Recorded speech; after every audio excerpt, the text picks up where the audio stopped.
අද මම ඔයාලට අරගෙන ආවේ O level first paper එකේ එන්න පුළුවන් සමගාමී සමීකරණ ගානක්. ඒ සමගාමී සමීකරණ කියන්නේ පුතේ ඔයා දන්නවා සමීකරණ දෙකක් තියෙනවා. ඒ මේකේ තියෙනවා පළවෙනි සමීකරණ x ධන 2y සමානයි 10යි කියලා.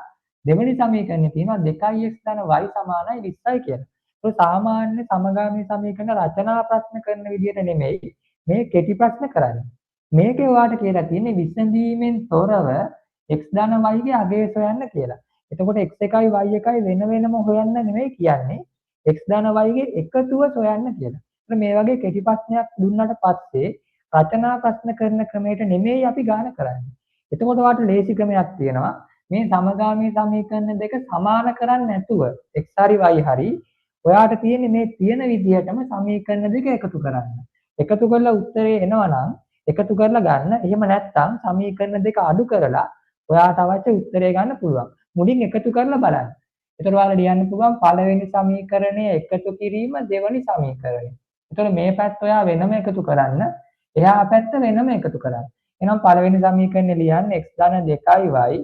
ඒකට එකතු කරනවා අපි දෙවෙනි සමීකරණය මේ පැත්ත 2x ධන y.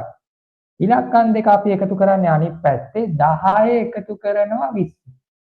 तर මේ පැත්තේ අපි දන්නවා x ටික වෙනම එකතු කරන්න ඕනේ y ටික වෙනම එකතු කරන්න ඕනේ. x උයි 2x උයි එකතු කරාම 3x. y එකයි 2y එකයි එකතු කරාම 3y. तर 3x ධන 3y ඔයාට එනවා 20යි 10යි එකතු කරාම 30යි කියලා. ඔයා ගාන එකතු කරලා ගන්න පුළුවන්ද කියලා අඳුරගන්නේ මේ x ගාව තියෙන ඉලක්කමයි y ගාව ඉලක්කමයි සමාන වුණා. මේ දෙක සමාන වෙන්නේ නැහැ කියන්නේ මේක එකතු කරලා කරන්න පුළුවන් ගානක් නෙමෙයි. එතකොට මේ සමීකරණ දෙක අඩු කරන්න ඕනේ.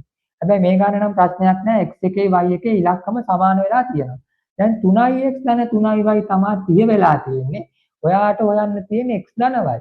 එහෙනම් ඔයා මේකත් බෙදන්න 3ෙන්, මේකත් බෙදන්න 3ෙන්, මේකත් බෙදන්න 3ෙන්. එතන සමාන වෙච්ච නිසා ඔයාට දෙකම 3ෙන් බෙදන්න පුළුවන්. ඔයා දන්නවා සමීකරණ වල මේ පැත්තට මොන හරි කරොත් එහා පැත්තටත් කරන්න ඕනේ. එතකොට මේකේ 3ට 3 කැපෙනවා. මේකේ 3ට 3 කැපෙනවා. එතකොට x ධන y ඔයාට එනවා අර පැත්තේ 30න් 3ක් අඩු කරාම 10යි කියලා ඔයාට උත්තරේ එනවා. ඒ කියන්නේ මේ සමගාමී සමීකරණ ගානේ x ධන y සමානයි කොච්චරක් වෙනවද? 10ක් වෙනවා.